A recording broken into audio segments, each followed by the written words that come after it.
आप एक भाई या बहन को देखें, कहीं जा रहे हैं या यूं कह लें देखते हैं, एक मर्द और औरत बोल रहे हैं।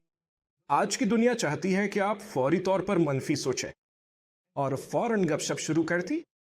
और आजकल व्हाट्सएप और सोशल मीडिया की खुदा न खास्ता कोई कमी नहीं, गपशप कर रहा है भैया। लेकिन साथ ही अल्लाह चाहता है कि आप मुस्बत सोचें। ओके, अल्लाह अकबर। आपको मुस्बत सोचने की क्या झिंझक है? सच पूछें तो मुस्बत सोचने से आप ही को फायदा होगा। अगर मैंने मुस्बत सोचते हुए गलती की तो मुझे, लेकिन अगर मैंने मनफी सोचते हुए गलती की तो गुनाह बहुत बड़ा है।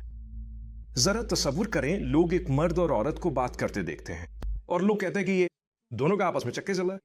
सिर्फ ये जुमला ही आपको जन्नत से महरूम कर सकता है, क्योंकि जब मीज़ान बटा और आपके अमाल खुश है, दूसरों के साथ अच्छा बर्ताव करें और दूसरों के साथ, क्या आप जानते हैं क्या होगा?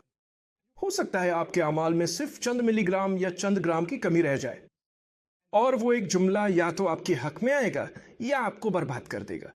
आप क्या पसंद करेंगे? मैं इसे मुस्बत ही समझूंगा। बात ही नहीं है, कम से कम इतना तो करें कि बात ही तक है।